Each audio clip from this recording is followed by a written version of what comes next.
नमस्कार साथियों, मैं प्रियंका गुप्ता लर्निंग टुगेदर पे आप सबका स्वागत करती हूँ। कैसे हैं आप सब लोग?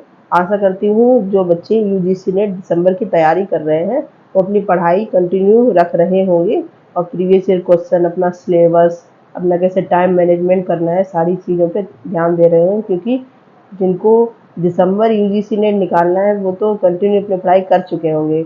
तो अगर आपने अभी भी नहीं की है तो अभी भी कुछ नहीं हुआ है। अभी जुलाई एंड होने वाली है, लेकिन अभी भी आपके पास है टाइम, तो आप लोग कंटिन्यू कर लीजिए। क्योंकि आपको पता है असिस्टेंट प्रोफेसर के लिए भी अब नेट कंपलसरी कर दिया गया है। पीएचडी आपकी कंपलसरी नहीं है, लेकिन नेट तो उसमें मांगा ही जाएगा। तो आप लोग अपनी तैयारी करिए और इस बार का नेट या जेआरएफ आप लोग लेके रहेंगे, ठीक है। तो आज हम लोग, हमारा मेन टॉपिक है इसी यूजीसी नेट पेपर 1 में जो हमारा यूजीसी नेट पेपर 1 है उसमें एक टॉपिक है टाइप ऑफ फैलेसीज, जिसमें बच्चे काफ़ी कंफ्यूज रहते हैं। और इसका एक दो क्वेश्चन आपको जरूर देखने को मिलेगा हर एग्ज़ाम में। हर कोई भी एग्ज़ाम होता हो, मतलब आप जितने भी पेपर 2 होते हैं अलग अलग सब्जेक्ट के, तो ये कॉमन है पेपर 1 में आपका आता है, ठीक है। तो आज हम लोग डिस्कस करेंगे इनफॉर्मल, जो इनफॉर्मल हमारी फैलेसीज होती हैं। बाकी अपने डेफिनेशंस वगैरह सारी कुछ पढ़ रखी होगी। मैं यहाँ पे आपको टू द पॉइंट ही बताऊंगी, जिससे कि आप पेपर में तुरंत पढ़ के पता लगा पाए कि कौन सी हमारी फैलेसी है वो पूछी गई। क्योंकि उसमें भी एग्जाम्पल देते हैं प्लस आपसे पूछा जाता है कौन सी फैलेसी है, ठीक है। हम लोग देखते हैं तो यहाँ पे सबसे पहले हमारी जो है एड होमिनम।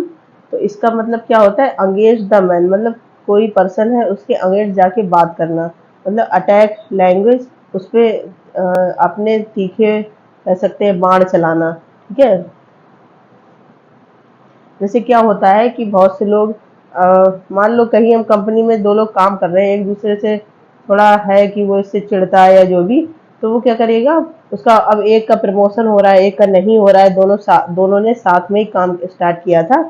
तो क्या होता है, जो अगला इंसान है जो जेलस फील कर रहा है उसके लिए, तो वो ये नहीं बोलेगा कि तुम मेहनत कर रहे हो या जो भी तुम डिजर्व करते हो, लेकिन वो कुछ ना कुछ उस पर आस पास से कमेंट पास करेगा कि तुम्हारी उनसे बहुत अप्रोच है या कोई जुगाड़ लगाई होगी, या फिर कह सकते हैं कि तुम्हारे पर्सनल चीज पे भी अटैक कर सकता है कि तुम दिखने में सुंदर हो या फिर ऐसे है इसलिए तुम्हारा ये सब हो रहा है, ऐसे करके। तो यहाँ पे हम लोग देख सकते हैं मार्क्ड बाई और being an attack on an opponent's character rather than by the answer to the argument, मतलब जो मेन बात है वो नहीं कहनी है, बाकी घुमा फिरा के आपकी पर्सनल चीजों पे अटैक करना, ठीक है।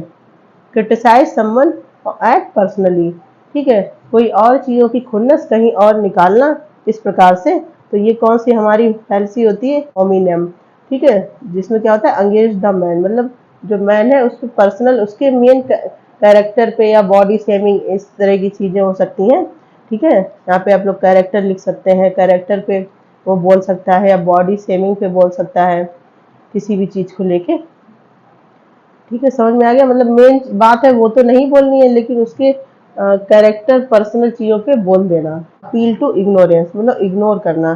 Claim then must be accepted because no one else, मतलब इग्नोर करना क्या मतलब है? जैसे कोई है कि अभी प्रूफ नहीं हुआ है एक तरीके से साइंटिफिकली कि भगवान होते हैं, तो इस बात को लेके, लेकिन तब भी उस चीज़ को एक्सेप्ट करते हैं कि हाँ भगवान होते हैं, जो मतलब भगवान में आस्था रखते हैं वो लोग एक्सेप्ट करते हैं कि भगवान होते हैं, जबकि इसका कोई प्रूफ नहीं है। तो इस प्रकार की पॉलिसी है, मतलब कर सकते हैं। जैसे हमारे इंडियन समाज में भी देखिए कई प्रकार की भ्रांतियां, अंधविश्वास रखते हैं। जैसे एग्जाम्पल के तौर पे कि बिल्ली ने रास्ता काट दिया तो मतलब कुछ ना कुछ गड़बड़ ही होगी, जबकि इसका कोई साइंटिफिक प्रूफ नहीं है, कुछ नहीं है, लेकिन ये एक अवधारणा बनी हुई है, उसको हम एक्सेप्ट करते हैं।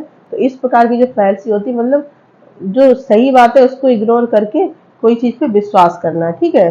मतलब उसका कोई एविडेंस नहीं है तब भी उस पर विश्वास करना, तो ये अपील टू इग्नोरेंस फैलेसी में आ जाती है। यहाँ पे एग्जाम्पल भी हम लोग देख सकते हैं, there is no proof that aliens have visited earth, ठीक है। Aliens have not visited earth, मतलब कोई प्रूफ नहीं है कि एलियन जो है पृथ्वी पे घूमने आते हैं। तो लेकिन हम लोगों ने पूरा कंक्लूजन निकाल दिया है कि एलियन जो है पृथ्वी पे घूमने नहीं आ सकते हैं, मतलब इसका कोई प्रूफ नहीं, कोई एविडेंस नहीं है, ठीक है। इस प्रकार की फैलेसी। चौथी हमारी फाल्स डायलमा, ठीक है, ये तो सीधा सीधा है दुविधा में होना कि इधर कुआं है इधर खाई है किसमें जाए, ठीक है। यहाँ पे एक और एग्जांपल है, शादी की बात बीवी की सुने या माँ की सुने, तो ये दुविधा का ही विषय होता है कि किसकी सुनी जाए। तो वही इधर कुआं इधर खाई, मतलब हम तो बीच में फंस गए ऐसे वाला। तो जो फाल्स डायलमा होता है उसमें इस प्रकार की चीजें आती हैं, ठीक है। नेक्स्ट हम लोग देखते हैं स्लिपरी स्लोप, मतलब राई का पहाड़ बना देना। स्लिपरी स्लोप मतलब कोई छोटी सी बात है उसको एकदम खींच देना, कि कोई इसका मतलब नहीं है खींचने का, लेकिन फिर भी तो यहाँ पे आप लोग ये इसको तो अच्छे तरीके से समझ गए होंगे। जैसे आजकल राई का पहाड़ बनाने में बहुत सारी चीजें हैं। आप मतलब कहीं पे काम कर रहे हैं तो आपको कोई चाहता है नीचा दिखाना, तो आपने अगर जरा सी कोई गलती कर दी तो उस चीज को इतना लंबा खींच के अलग तरीके से ही प्रस्तुत कर देना, मतलब राई का पहाड़ बना देना। तो इस प्रकार की जो फैंसी है वो किस में आती है, आपकी स्लिपरी स्लोप बोली जाती है, ठीक है। इसको एज ऑफ द वेज भी बोलते हैं, कैमल्स नोज भी बोलते हैं, ठीक है। इसके बाद डोमिनेंट फैल्सी ये भी बोलते हैं। तो अगर इन नाम से आ जाती है तो भी ये स्लिपरी स्लोप में ही आती है। इसके बाद हमारी नेक्स्ट है सर्कुलर आर्गुमेंट, जिसको पेटिशन प्रिंसिपी भी बोलते हैं। तो इसमें क्या हो, सर्कुलर आर्गुमेंट, इसमें सबसे अच्छा एग्जाम्पल है, मतलब आज जो टीनेजर्स हैं, मान लो कि पार्टी वार्टी करके आराम से अपना रात में लेट आते हैं, और जैसे ही एंटर करते हैं घर में तो मम्मी या पापा मिल गए, पूछते कहाँ से आ रहे हो। तो अपने आप को उनको अच्छा भी दिखाना है कि इस वजह से लेट हुए, तो बताएंगे कि रास्ते में आ रहा था, कोई गरीब था जिसकी मदद की थी, फिर उसको घर तक पहुंचाया और चलने में असमर्थ था, मतलब अपने को अच्छा भी दिखा रहे हैं। तो अपनी लेकिन जो मेन चीज़ है उसको जो है इग्नोर करते जा रहे हैं, क्योंकि उन्हें उनके सामने अच्छा भी दिखना है। मतलब लेट हुए उसका रीजन बताना है कि हमने बहुत भलाई का काम किया है इसलिए हम लोग लेट हो गए। तो आप लोग भी कभी ये सब किया होगा, मम्मी पापा के सामने अपनी कोई बात छुपाने के लिए, कि मतलब मेन पॉइंट ना आके उसको गोल गोल घुमाते रहना कि ये हुआ ऐसे हुआ, ठीक है। तो समझ में आ गया, ये चीज इसमें आ जाएगी। Argument is just repeating again and again which has no conclusion, मतलब ऐसी सब बातें बताना इसका कोई कंक्लूजन ही नहीं है, ठीक। अब हैस्टी जनरलाइजेशन होता है कि जल्दी जल्दी में कोई कंक्लूजन निकाल देना, ठीक है। मान लो कि आपने आप कोई इंसान से मिले या कोई लड़की से मिले, कुछ भी आपने देखा कि अरे ये तो सिगरेट पीती है, तो आपने एक कंक्लूजन निकाल लिया कि सारी लड़कियां सिगरेट पीती हैं। तो मतलब ये जल्दबाजी होगी, किसी एक बेस पे आपने पूरा एकदम यूनिवर्सल ट्रूथ बना दिया कि ये सब चीज़ें होती हैं, ठीक है। जल्दी जल्दी में कंक्लूजन निकालना, झूठा कोई भी एजम्पन्स बना लेना, एक के ऊपर सबको जज कर लेना, ठीक है। यहाँ पे एक एग्जांपल भी दे, कोई लड़की सिगरेट पीती है तो सबको मान ली सारी लड़कियां पीती होंगी, ठीक है। पर्टिकुलर टू जनरल, मतलब कोई एक पर्टिकुलर एक चीज को देख के पूरे उस पर अप्लाई कर देना, वो आपका किस में आ गया, हैस्टी जनरलाइजेशन में, ठीक। इसके बाद है रेड हेयरिंग। यहाँ पे मैंने डेफिनेशंस नहीं रखी है इसीलिए क्योंकि डेफिनेशन नहीं पूछ जाते, आपके एग्जाम में जैसे क्वेश्चन आते हैं वैसे ही मैं समझाने की कोशिश कर रही हूँ यहाँ पे, ठीक है। अब रेड हेयरिंग का क्या मतलब हो गया, मेन पॉइंट से कोई भी चीज को डिस्ट्रैक्ट कर देना, मतलब जो चीज है उस पर ना बात करके और इधर उधर की बातें करते रहना, ठीक है। मेन पॉइंट पे ना आना और मेन पॉइंट आर्गूमेंट से डिस्ट्रैक्ट कर देना, ठीक है। कोई किसी का अटेंशन कोई चीज को लेके है तो उसको डिस्टर्ब, जैसे हम लोग छोटे बच्चों के साथ क्या करते हैं, कोई बच्चा है खिलौने के लिए जिद कर रहा है, आपके घर में अगर छोटे बच्चे हो तो आपको पता होगा ये चीज, तो क्या करते हैं, अब उसको दूसरी चीजों की तरफ अट्रैक्ट कर दिया, मतलब जो चीज के बारे में वो जिस चीज को लेके वो रो रहा है परेशान है जो भी, तो उससे हम लोग डिस्ट्रैक्ट करने की कोशिश करते हैं। तो इस प्रकार की जो फैंसीज होती हैं वो किसमें आ जाती है, रेड हियरिंग में, ठीक है। मिसलीड या डिस्ट्रैक्ट विद रियल टॉपिक, मतलब जो रियल टॉपिक है उससे डिस्ट्रैक्ट कर देना। इसके बाद नेक्स्ट हम लोग देखते हैं टू की पॉलिसी, ठीक है। इसका मतलब होता है यू टू। अब जैसे क्या हो गया कि मान लो कभी कभी होता है हमारे मम्मी पापा कहते हैं कि अभी पूरे दिन मोबाइल चलाते रहते हो आप, पढ़ाई करो क्योंकि आपको जॉब लेनी है, अच्छे से सेटल होना है, ठीक है। तो हम लोग मतलब ज़्यादा नहीं लेकिन ज़्यादातर जो बच्चे हैं थोड़े पलट के जवाब उनको देंगे, दे देते हैं कि आप जब इतने साल के थे तो आप भी तो यही सब करते थे, या फिर आपने भी तो ऐसा किया था। मान लो कि कोई बच्चा कोई गलत आदतों में फंस गया है, उसके पिताजी उसको समझाते हैं कि नहीं ये सब नहीं करना है, तो अगर उसको पिता किसी के द्वारा उसने सुना है कि पिताजी ने भी ऐसा किया था, तो वो ये बोलता है आपने भी तो किया था। मतलब आप हमसे बोल रहे आपने खुद तो वही चीजें की थी, यू टू मतलब आपने भी वो सारी चीजें की थी। तो किस प्रकार की फैंसी हो जाएगी, टू क्यू फॉल्सली, ठीक है।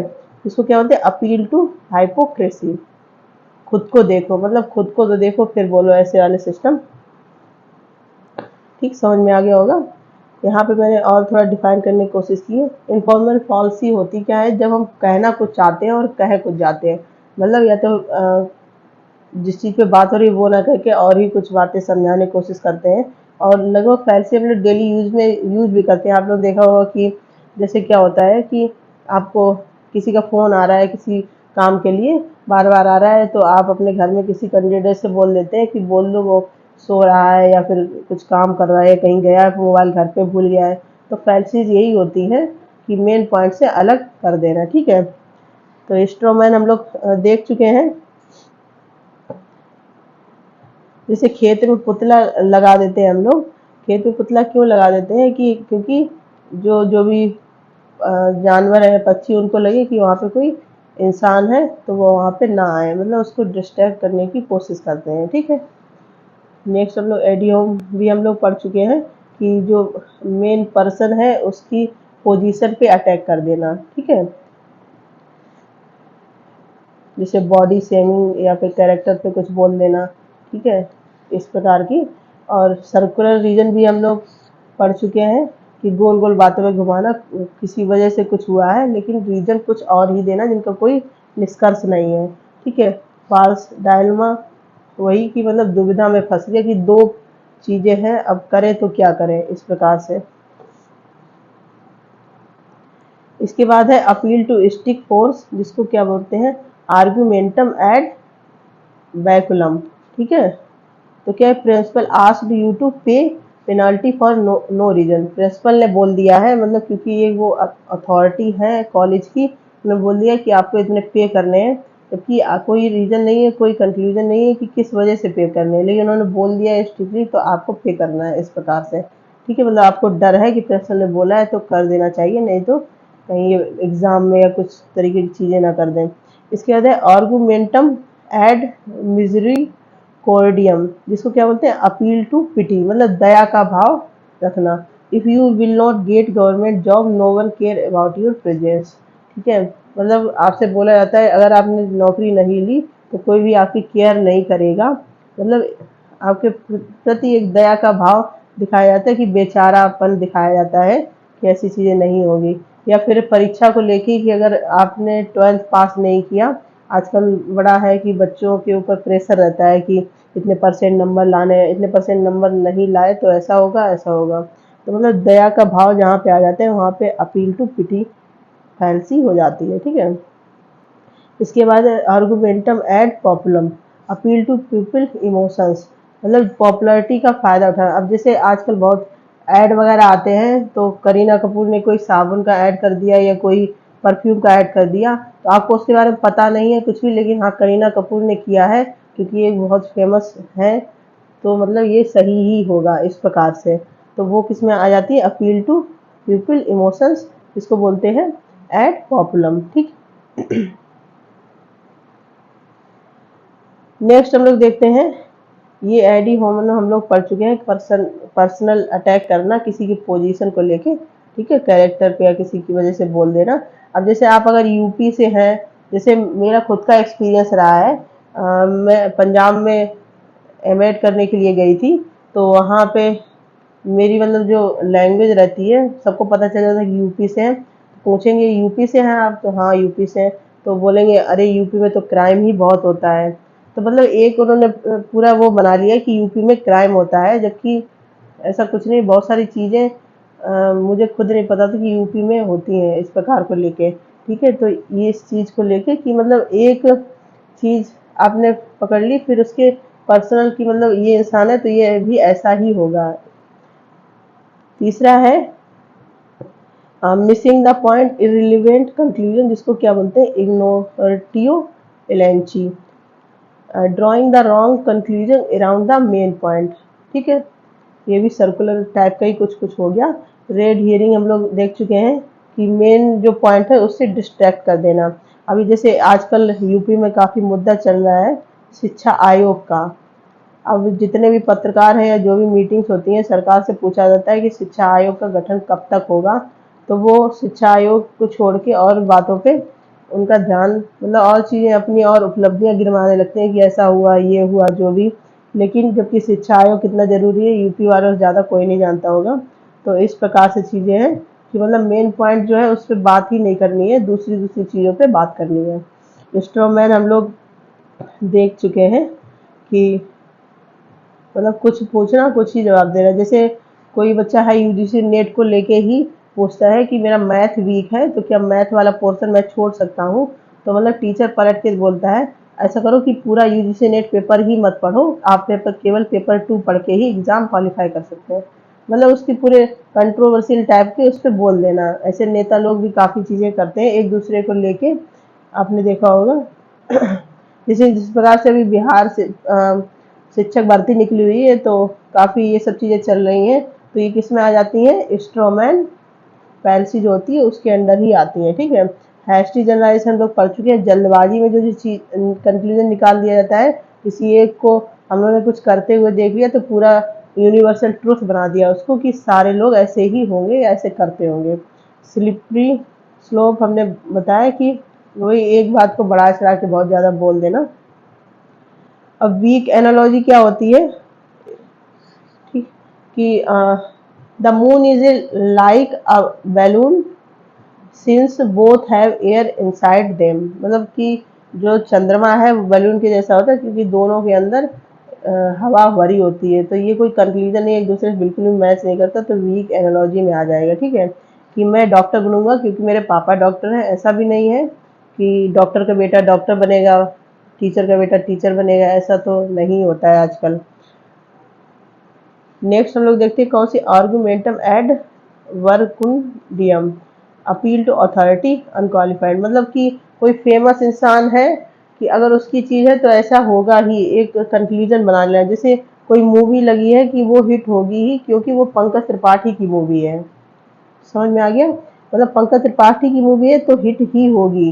तो ये भी फैंसी में ही आ गया कि मतलब कोई अथॉरिटी है उसको लेके कि हाँ ऐसा ही होगा, इस प्रकार से कंक्लूजन निकाल लेना।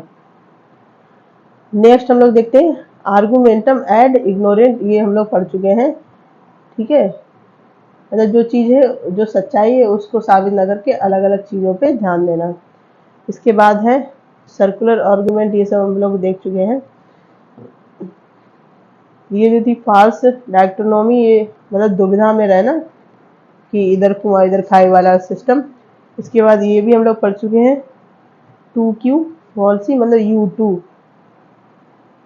जैसे एक माँ है अपने बच्चे से कहते हैं you should stop smoking, it's harmful to your health. ठीक है, तो वो पलट के जवाब देती है why should I listen to you, you started smoking when you were 16। ठीक है, मतलब मैं क्यों करूं क्योंकि आपने भी। एक और है आपकी फैल्सीज ऑफ संक कॉस्ट। इसमें क्या आता है, जैसे मान लो आपने बहुत नाम सुना कोई कोचिंग का कि वहाँ पे ऐसे होता है, बहुत अच्छे मॉक टेस्ट दिए जाते हैं, पीडीएफ और क्लासेस, टीचर भी बहुत अच्छा पढ़ाते हैं। कोचिंग की फीस थी 35,000 रुपये।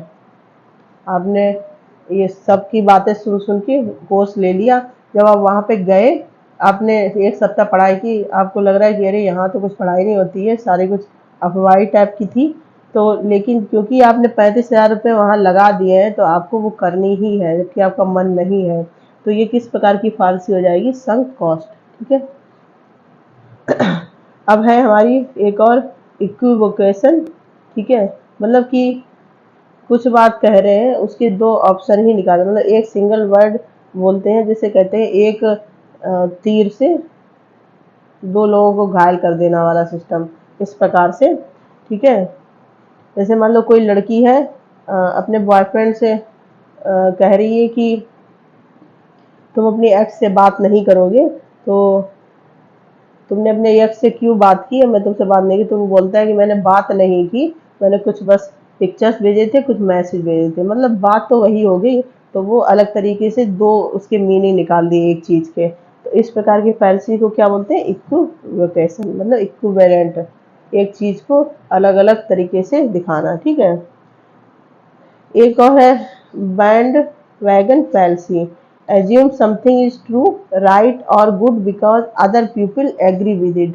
मतलब कोई दूसरे लोग किसी चीज पे फोकस है कि ये सही है, अच्छा है, इसलिए हम उसको मान रहे हैं। तो इस प्रकार की लेकिन कम पूछी जाती है। अभी आप क्वेश्चन देखेंगे, आपको समझ में आएगा किस किस टाइप से क्वेश्चन आते हैं। ठीक है, तो सिंपल सा है, आप लोग देख सकते हैं। आप लोग 2-3 बार कंटिन्यू ऐसे पढ़ेंगे, मतलब सप्ताह में एक बार आप ऐसे रिवाइज कर लें डेली डेली, तो आपको अच्छे से समझ में आ जाएगा। हम लोग यहाँ क्वेश्चन देखते हैं। सामान्यतः आज हम अपने पूर्व पीढ़ी की अपेक्षा लंबी जीवन अवधि की प्रत्याशा कर सकते हैं। यह स्पष्ट है कि ऐसा केवल लाखों समर्पित डॉक्टरों के कारण संभव हुआ है, जिन्होंने हमारे अच्छे स्वास्थ्य को सुनिश्चित किया है। ठीक है, क्या बोला गया है कि मतलब अ, हम अपनी पूर्व पीढ़ियों की अपेक्षा लंबी जीवन की अवधि की प्रत्याशा कर सकते हैं, क्योंकि डॉक्टरों ने इस पे काफी काम किया है।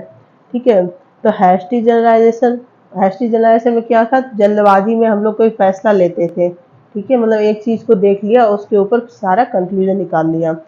फाल्स कॉज सिंपली स्रोप क्या था कि एक चीज को बढ़ा चढ़ा के बोल देना बहुत ज्यादा, तो यहाँ पे ऐसा कुछ नहीं हुआ है। तो आपका ये भी नहीं होगा, ये भी नहीं होगा।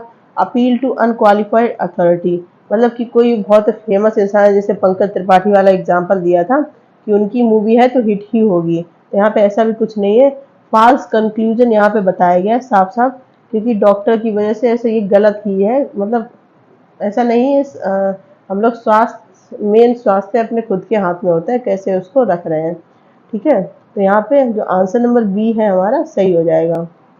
तो आप लोग देख सकते हैं यहाँ पे किस प्रकार से। अब आपके चारों ऑप्शन आपको पता होने चाहिए। हैस्टी जनरलाइजेशन, जल्दबाजी में कोई कंक्लूजन निकाल देना। ठीक है, स्लिपली स्लोप क्या होता है कि एक बात को बढ़ा चढ़ा के, बहुत एकदम बढ़ा चढ़ा के ऐसे बोल देना, ठीक है, जिसका कोई कंक्लूजन रीजन नहीं है। अपील टू अनक्वालिफाइड अथॉरिटी, मतलब कि एक अथॉरिटी के हाथ में वो दे देना कि अगर ये है तो ये चीज सक्सेसफुल ही होगी, तो ये भी फालसी अलग टाइप की होती है। ठीक है, आपको चार ऑप्शन समझ में आ गए होंगे। नेक्स्ट हम लोग क्वेश्चन देख लेते हैं। हमारा कारिक दोष, जहाँ किसी चीज को एक तथ्य के रूप में माना जाता है क्योंकि उसका विपरीत अभी तक सही सिद्ध नहीं हुआ है, इसको क्या कहा जाता है। अभी मैंने आप लोगों को पढ़ाया था, कोई चीज सही सिद्ध नहीं हुई लेकिन फिर भी हम लोग उसको सही मानते हैं, तो वो किस में आ जाती है। आप लोग कमेंट बॉक्स में बता सकते हैं। ठीक है, बेगिंग द क्वेश्चन क्या होता है, एक कोई बात हो गई, उस पॉइंट को लेके दुनिया भर की बातें बताना, ऐसा हुआ था, ये हुआ था, वो हुआ था, इस प्रकार की। तो ये बेगिंग द क्वेश्चन, जैसे यहाँ पे उसको मतलब विपरीत मान लेना। Appeal to ignorance, complex question, ऐसी कोई फालसी नहीं होती है। रेड हेयरिंग में तो ये नहीं हो सकता है। यहाँ पे आपका अपील टू इग्नोरेंस, मतलब जैसे बताया था कि गॉड है लेकिन उनका कोई प्रूफ वैसे एक्सेप्ट नहीं किया गया है, लेकिन हम लोग मानते हैं। या फिर भगवान को चलो एग्जाम्पल के तौर पे ना लेके हम लोग देखते हैं, जो आजकल वही बिल्ली रास्ता काट गई वाला सिस्टम, कि ऐसा कोई प्रूफ नहीं है लेकिन हम लोग उसको मानते हैं, बिल्ली रास्ता काट गई तो खराब हो गया, इस प्रकार से। सब लोग नहीं मानते हैं आजकल, लेकिन ज्यादातर लोग अभी भी। ठीक है, नेक्स्ट हम लोग क्वेश्चन देखते हैं। पहली बार मैंने अपनी भुजाएं और दूसरी बार अपनी टांगों को खिंचाव दिया और मैंने अपनी दौड़ जीत ली। ठीक है, इसलिए इस खिंचाव देने के क्रम में मेरी गति बढ़ा दी गई। तो अब आप बताएंगे कि हम फॉल्स अल्टरनेटिव, इस फॉल्स अल्टरनेटिव है ना, हैस्टी जनरलाइजेशन, जल्दबाजी में भी नहीं कुछ किया गया। स्लिपरी स्लोप, फिसलन युक्त ढलान, इस प्रकार की कोई चीज नहीं हुई है। पोस्ट हॉक, अब ये नया टर्म आया। पोस्ट हॉक है मतलब कि बिना तर्क वितर्क के आप कोई चीज बोल देते हैं, एक कोई चीज को रख के, क्योंकि आप जीत गए हैं इसलिए आपने कोई भी मनगढ़ंत कहानी बना दी कि मैंने ऐसा ऐसा किया था, अपनी बाहों को खिंचाव दिया था, इस प्रकार मेरी गति बढ़ी इसलिए मैं जीत गया। ठीक है, ये एग्जाम्पल दिया गया है। तो मतलब आपने फॉल्स कोई भी कॉज बता दिया कि इस वजह से हुआ था। ठीक है, यहाँ पे पढ़ तो यहाँ पे ए ऑप्शन हमारा सही है।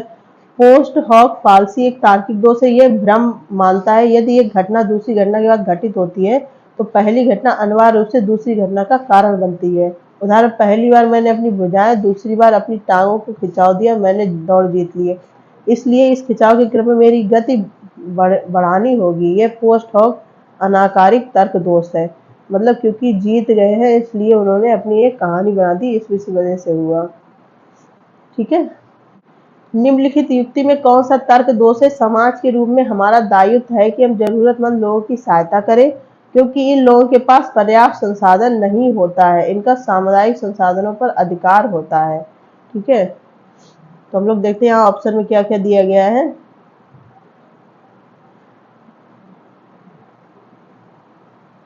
इक्विवेकेशन मतलब एक पॉइंट को दूसरी दो तरीके से बताया गया, यहाँ पे ये नहीं है। फैल्सी ऑफ कंपोजिशन सन्निहित दोष, अपील टू इमोशंस, इमोशंस जैसा कुछ नहीं है। ठीक है। कंपोजिशन संहित दोष ये भी नहीं होगा। बेगिंग द क्वेश्चन आत्मश्रय दोष, यहाँ बेगिंग द क्वेश्चन हो गया क्योंकि हम लोगों को मदद करनी चाहिए क्योंकि उनके पास संसाधन नहीं है। ठीक है। ये कोई तर्क नहीं है, मदद हम लोग अपनी खुशी के लिए भी कर सकते हैं। ठीक है। तो यहाँ पे ए आंसर जो हमारा सही होगा। समाज के रूप में हमारा दायित्व है कि हम जरूरत लोगों की सहायता करें, क्योंकि जिन लोगों के पास पर्याप्त संसाधन नहीं होता है उनका सामुदायिक संसाधनों पर अधिकार होता है। ऐसा कुछ नहीं है कि मतलब उनके पास पर्याप्त साधन नहीं है तो उनके जो दूसरे लोगों के जो सामुदायिक संसाधन उन पे अधिकार है। ठीक है। तो ये किस प्रकार का दोष हो गया? आत्मश्रय तर्क दोष हो गया।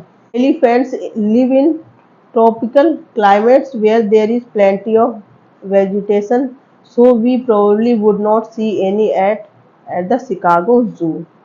ठीक है। उन्होंने बताया कि जो हाथी है वो ज़्यादातर क्या खाते हैं? वेजिटेशन मतलब शाकाहारी चीज़ें ज़्यादा खाते हैं, इसलिए वो वैसे क्लाइमेट में रहते हैं, इसलिए उनको शिकागो जू में नहीं देखा जाता है। तो ये किस प्रकार का है? Red herring. रेड हेरिंग में क्या होता है कि किसी की पोजीशन को लेके कुछ बोल देना, तो ऐसा कुछ यहाँ पे नहीं किया गया है। हैस्टी जनरलाइजेशन जल्दबाजी में एक किस ऐसा है, इसलिए ऐसा भी नहीं है यहाँ पे। ठीक है। फैल्सी ऑफ एक्सीडेंट उपलक्षण तर्क दोष या फिर अपील टू अथॉरिटी, अथॉरिटी भी नहीं है। वो अथॉरिटी में क्या था? पंकज त्रिपाठी वाला एग्जाम्पल कि उनकी मूवी है तो हिट होगी, ऐसा भी यहाँ पे नहीं है। तो यहाँ पे केवल बचता है हमारा फैल्सी ऑफ एक्सीडेंट। ठीक है। तो यहाँ पे फैल्सी ऑफ एक्सीडेंट होगी क्योंकि जैसे क्लाइमेट चेंज को लेके जो भी चीज़ें बोली जाती हैं, मतलब वो किस में आ जाती हैं? फैल्सी ऑफ एक्सीडेंट को लेके। बाकी अगर आप जैसे एलिमिनेशन मेथड भी देखेंगे तो ये तीनों नहीं है, इसलिए यहाँ पे ये हो जाएगा। इस प्रकार से भी सॉल्व कर सकते हैं। बाकी हम लोग यहाँ पे और डिटेल में देख लेते हैं। हाथी उष्ण कटिबंधीय जलवायु में पाए जाते हैं क्योंकि वहाँ वनस्पति पेड़ पौधों की प्रचुरता है, संभवतः इसलिए हम शिकागो चिड़ियाघर में कोई हाथी नहीं देख पाएंगे। इस कथन में उपलक्षण तर्क दोष है। कर्क और मकर रेखाओं के मध्य स्थित क्षेत्र की जलवायु उष्ण होती है। इस क्षेत्र में अधिकांश समय तापमान उच्च रहता है तथा अधिकांश वर्षा ग्रीष्म काल में होती है। भूमध्य रेखा के निकट दैनिक तथा वार्षिक तापांतर लगभग नगण्य होता है, जहां जैव विविधता की मात्रा सर्वाधिक होती है, जहां सदाबहार वन पाए जाते हैं। इस कटिबंधीय क्षेत्र में ग्रीष्म काल लंबा एवं शीतकाल छोटा होता है। नेक्स्ट क्वेश्चन क्या है? मैंने जब आपको बुलाया तो आप ना तो अपनी कक्षा में थे, ना ही आप प्रयोगशाला में थे। आप मुझसे क्यों बच रहे हैं? ठीक है। अब ये किस प्रकार का हो सकता है देखते हैं।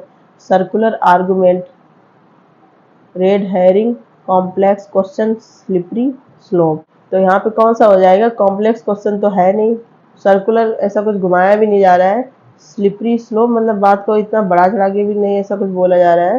तो यहाँ पर रेड हेरिंग मतलब उन्होंने बुलाया, वो नहीं आए तो उन्होंने बोला कि आप क्यों बच रहे हैं। रेड हेरिंग होना मतलब पर्सनल चीज पे आ गए ना कि आप मुझसे बच रहे हैं इसलिए आप मुझसे मिलने नहीं आ रहे हैं। ठीक है। तो यहाँ पे हमारी कौन सी हो जाएगी? फैल्सी रेड हियरिंग। ठीक, बी हमारा आंसर यहाँ पे सही हो जाएगा। मतलब जो मेन चीज है उसको गुमराह करके अलग ही बात बोली जा रही है, इसलिए बच रहे हैं। निम्नलिखित युक्ति में कौन सा तार्किक दोष है? नास्तिकवादियों ने यह प्रमाणित नहीं किया कि ईश्वर का अस्तित्व नहीं है, इसलिए हम निष्कर्ष निकाल सकते हैं ईश्वर का अस्तित्व है। ये तो सीधा सीधा अभी एग्जाम्पल ही दिया गया था आपको गॉड को लेके, ठीक है। तो ये कौन सा हो जाएगा, अपील टू इग्नोरेंस, मतलब कोई चीज़ प्रूफ नहीं हुई लेकिन हम तब भी उसको मानते हैं कि ऐसा है, ठीक। तो आपको समझ में आ गई होगी, फिर भी अगर एक दो आपको कंफ्यूजन लग रही होगी तो आप लोग कमेंट बॉक्स में बता सकते हैं, तो मैं उसको और एग्जाम्पल के साथ आपको फिर से बता दूंगी, क्योंकि ये जितनी फाइल्स ये थोड़ी कंफ्यूजिंग होती हैं, बाकी फिर भी मैंने एग्जाम्पल इसीलिए ज़्यादा लिए हैं कि आपको अच्छे से समझ में आए चीज़ें, ठीक है। तो आशा करती हूँ आपको आज का टॉपिक समझ में आया होगा। इसके अलावा कोई चीज़ इसमें है, कोई भी फैंसी आपको समझ नहीं आई है, तो आप कमेंट बॉक्स में कमेंट करके पूछ सकते हैं।